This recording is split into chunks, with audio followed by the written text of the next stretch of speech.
Hey there, and welcome back to Smooching Frogs Vlogs Take 2. So, this is our second vlog for 2014 and really ever for the Smooching Frogs brand. So, welcome back. I'm glad you're tuning in.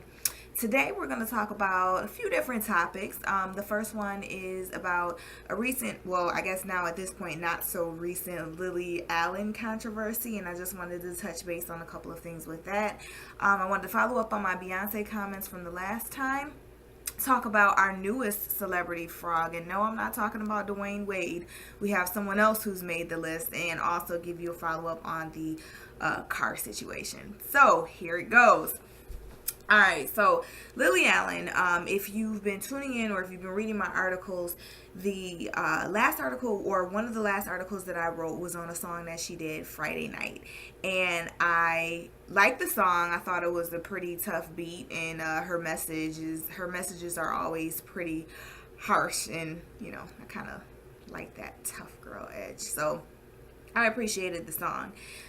She has another song that's called Hard Out Here, and it's hard out here for a B word in the chorus, and she's basically talking about how it's hard out here for women. And the video is basically a parody of all of the different things that women have to go through and being objectified in music videos. And so she dons some black women who are, in their down to their skivvies and twerking, kind of similar to what Miley Cyrus did at the VMAs, and that sparked some controversy, basically saying she was wearing the dancers as an accessory, and that she needs to be more aware, and she's objectifying them, and how wrong it was. So my thoughts on that are, it's a parody. It's a parody. So, yes, they were half clothed, but you know what? They're also half clothed in the hip-hop videos as well. And yes, she had black women, but who do you see in most of the hip-hop videos? Twerking. You see black women, and they do it. We do it the best. Well, not me personally. I'm actually kind of awkward, and I have conditional rhythm, which means it doesn't work out for me. But in general, we do it the best. And so she had them in the video. I personally see nothing wrong with it. And her statements on it were, well, I can't dance. I tried for 2 weeks and I failed miserably. I'm not comfortable with my body. These women were. And I didn't objectify them. They had no objections to what I did. In fact, if you want to talk to them about it, here are their Twitter handles. And I like the fact that she did that. Similar to what I said back when I wrote the post about blurred lines. Robin Thicke was one of our celebrity frogs earlier in 2013. And I addressed it then, and I said, as long as people are willing to objectify themselves, or as long as women are willing to objectify themselves, why are we looking at the man? Not to say that they're necessarily in the right, but I feel like we need to look at the women who are doing it first and possibly offer them some guidance or figure out why they're doing it and try to deter them before we go blaming the artist or the person who had them in the video. Because for as long as you're going to have people who are willing to put themselves out there that way, you are going to have people who will put them in the video. So I think we need to start at the people who are doing it first before we go saying you're so wrong and you shouldn't have done this. And I like the way she handled it. It's good that she directed you back to the dancers, or she directed people back to the dancers, as opposed to just taking on that burden herself. And she even bared her insecurity. So I say good on you for doing it. That song's probably not going to make it on my playlist driving the kids to school in the morning. I don't think it's going to beat out trout fishing in America, and that's not what I necessarily want to teach my daughter about being a woman. Not yet, at least. I could see her in the front of her kindergarten classroom sharing, and that just wouldn't be a good look. So that's pretty much what I have to say about that. But if you have a chance to check her video out on YouTube, drop me a couple of lines. Tell me what you think about it. Yay or nay. You may not agree with me. The second topic that I wanted to talk about was Beyonce. Okay, so I made a few statements the last time about her new album, and I'm sticking to them, and I have further explanations, and I also want to talk about, some of what she said about the album. So she came out with a 5-part mini-series describing why she did what she did. And some of the reasons she gave was that she was under her father's management for so long.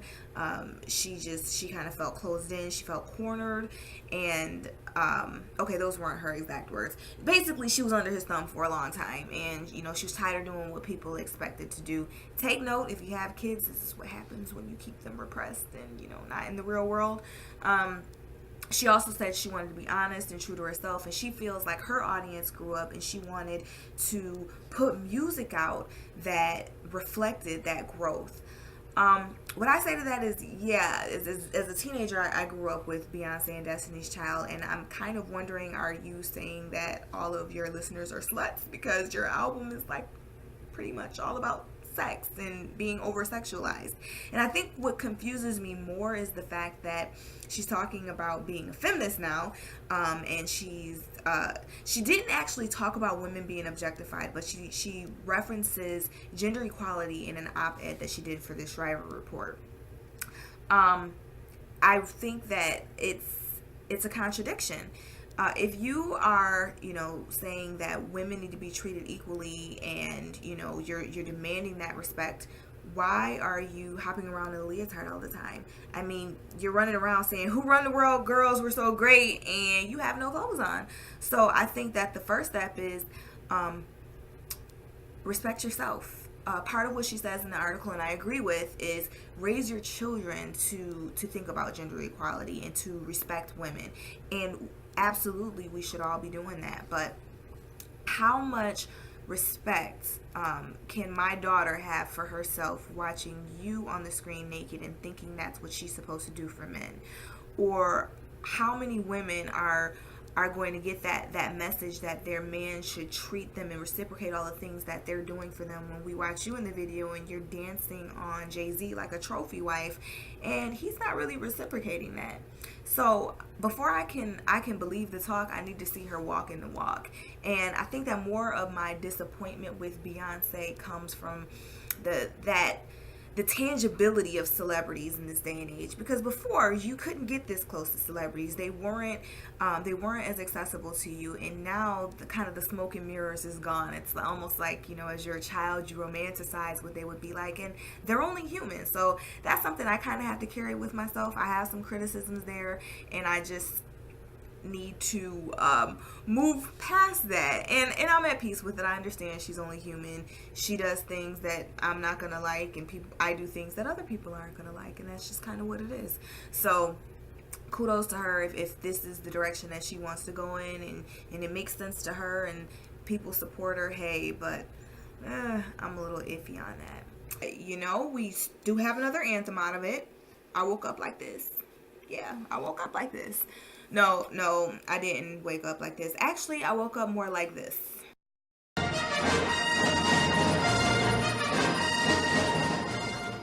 And then thanks to Mary Kay, Maybelline, and Urban Decay, you have all that you see right now. So, no, just kidding.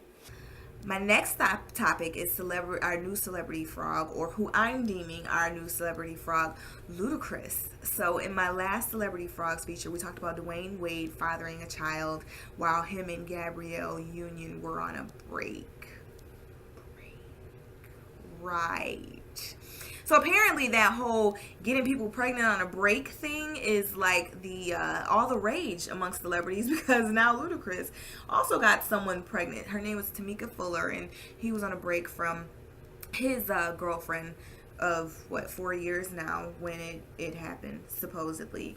He met her at a strip club. She states she was only waiting tables there, and some of the best people she knows are dancers. So, you know, nothing against them, but she was at a strip club, like not stripping. And they've known each other for a while. He got her pregnant, and the whole reason the story leaked was because he actually took it to court and said he didn't want to pay her more than $1,774 a month. Really? $1,774 a month, sir. You are a millionaire. And yeah, I get it. $1,774 is more than what a lot of women out there are getting. but you're a millionaire and you didn't wrap it up. So yeah, it pays the cost to be the boss. It goes on a percentage basis, not what you deem the cap should be. And next time, maybe you'll wrap it up. Or how about stop cheating on your girlfriend? I mean, that's just a thought. So I really don't get it. I don't understand the mentality of deciding to bash and calling her a gold digger. I mean, whether she is or she isn't, the fact remains she has this man's child. And he hasn't even seen the kid yet. So I kind of said, I did say that I had like a little mini celebrity crush on him in one of my previous posts. I'm going to update that, make an addendum. I'm taking that back. You don't take care of your responsibilities. That is a turn off. And last but not least, just a little update on my car. It was recovered. And not only was it recovered, but it was recovered with all of my belongings inside. I mean, I had already canceled the credit cards and stuff that were in my wallet, but I got it back. The Inglorious Bastards had my Michael Jackson CD on the floor, face up, and they were listening to distasteful music. But that's fine. You know, I took some alcohol and I just kind of wiped it off. And so, yeah. MJ has been restored to his glory, and I've listened to it over and over again because I missed it so much. I got my baby detailed, and I got some Yankee Candle, you know, things to put in the vents, the little ventilation sticks, because I missed her, and I told her I was going to treat her right. Pink windshield wiper still on there. I mean, okay, so I'm so happy to have it back, but whoever took the car, they were not the brightest bulbs in the box. They weren't. But it's okay. I'm glad they weren't that bright. I got it back, and that's what matters. So, yeah, that's pretty much what's going on with me. What's been floating through my mind. Instead of writing it, I decided to give it to you in this way. Drop me a line in the comment box below. And until next time, happy smooching.